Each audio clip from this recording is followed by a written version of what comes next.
I'm Emma Crandall, and this is my video reflection for my Round 5 project of social media takeover of the Pinterest account for health and technology.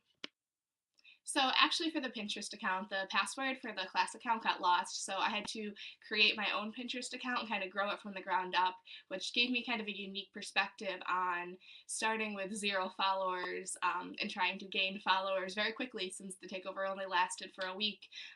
This is the account that I had made, Wyoma Wellness on Pinterest. You can see my account here. I added my bio, my website's in there too, so you can go view all my other content that I've developed. I created boards for my reflections and my projects that I've made for the class so that I had some original content posted to my Pinterest account. And then I made a separate board to use for kind of like repinning stuff for my takeover. So this is what my Health and Tech Pinterest Takeover board looks like. Pinterest actually has a feature where within your boards you can make separate sections, and I did some research on how to grow your Pinterest account or how to have a successful Pinterest account, and one of the key tips was to have it be super organized and not just be pinning random things to random boards that don't really make sense. People are less likely to follow you or care about the content if they kind of can't organize it or find it in a nice visual way. So I decided to utilize this sections feature. So I made 5 different sections under my Pinterest Takeover account: healthy eating, exercise and physical activity, spiritual wellness, quotes, and then gardening, because that's something that I'm really passionate about, and there's a ton of pins that I was finding about growing your own food and health gardening, so I created that as a part of my Pinterest as well. I wanted to kind of stick to topics that really interested me to make it more fun, and so that I was putting out more quality content, because it's something that I felt that I was invested in, that I could work over time.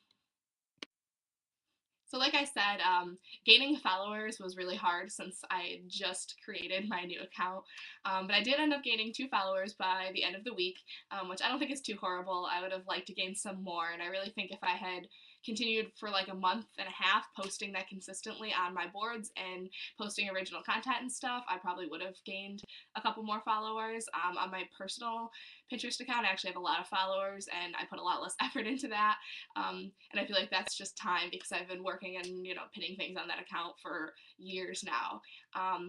One of the other tips I saw on the article that I read about how to grow your Pinterest account and have it be successful is to follow other users to make it look like you're more active, and then sometimes they follow you back. So I followed 46 different health and wellness Pinterest accounts over the week while I was doing that, and then that also allowed me to see their content, which I could then repin to my account and kind of created a really nice home tab for me. And then over the entire span of the week, I posted 51 times, including my original content, which was my blog posts and stuff for the course, and then I also posted a lot of repins and stuff into those separate boards. So what I learned, like I said, I found and read a bunch of articles about growing your Pinterest board, and the big one was consistency and organization. So I was really trying to be consistent and repin a lot throughout the day, every day, not skip days, stuff like that. Again, I kept my boards really organized and only put really relevant stuff into it, so it had a nice flow. It looked pretty. Everything was super clear to people following it. I also learned about how it's important to reach out to others and interact with others on social networking platforms, probably outside of Pinterest as well, and be, on Instagram and Twitter and things where you can reply to people and have comments and stuff like that. That would definitely be helpful in growing your page because it gets your name out there, as well as encouraging other people to follow you back. And that's why I followed all of those health and wellness users on my account to try and grow it in that way. And again, another thing is having really good content, quality content, not just kind of repinning everything that you find or just posting random things to your Twitter or your Pinterest. That's really important too, because your users want to see that you actually care about the content you're putting up and that it's actually relevant and helpful to them. So that's what I learned from this takeover.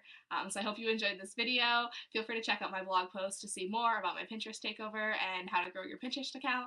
And thank you so much for watching.